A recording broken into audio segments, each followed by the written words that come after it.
ህይወታችንን ጉዟችንን ጓዳችንን ሳሎናችንን ኪችናችንን ያላሳየነው ነገር የለም በሶሻል ሚዲያ ፍቅረኛሞች ሆነው ሲያወሩ አንድ ላይ ነው የፍቅር ጊዜያቸውን እሱን ለሚመለከታቸው ሰው እያሳዩ ነው ሲበሉ እያሳዩ ነው ሲጠጡ እያሳዩ ነው ምናልባት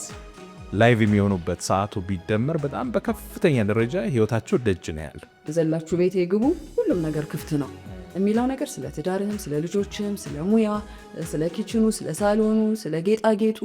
የተባለው ዕቃ እኮ አስቀየሩም ሰዎች ዕቃ እያስቀየሩ ነው ሁሉ ነገር መታየት አለበት በሚል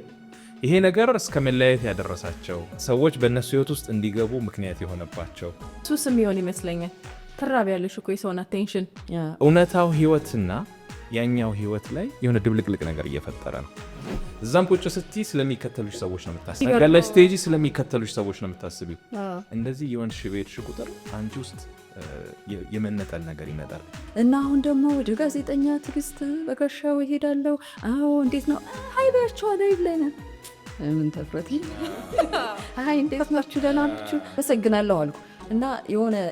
ቦርደር እያጣ ይሄዳል ብዙ መንግስታት አንዳቸው የጨነቃቸው ነገር ከየቱ ጋር የቱ ጋር ህግ እንደሚያወጡ ነገሮችን እንዴት ሃንድል ማድረግ እንደሚቻለው እንጂ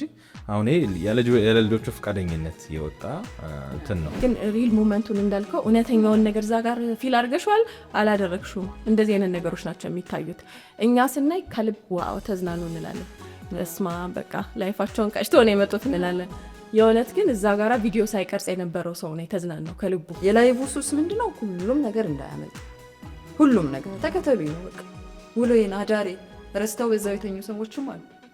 ደቅ ነው የሚተኙ ማለት ደቅ ነው የሚተኙ አሉ በድብቅም አይሆን በቃ ይሄንማ ወዳጆቼ ማየት አለባቸው ሰውዬው አይፈልግም ለስድስት ሰዎች የቀለደው ቀልድ ነው ሰው ሁሉ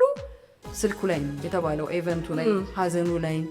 የሆነ መረጋጋትና ጥሞና የሚፈልገው ነገር ላይ ሀዘን ቦታ ሄደሽ አዝነሻል ወይ ደስታውስ ቦታ ደስታውን አጣጥመሻል ወይ የሚለው ነገር ሊጠየቅ የለም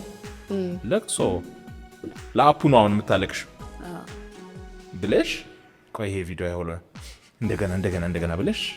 3-4 ብለሽ ማልቀስ ከቻልሽ በቃ እየኖርሽ ያለሽው ህይወት ምን ያህል አርቲፊሻል እየሆነ እየሄደ እንደሆነ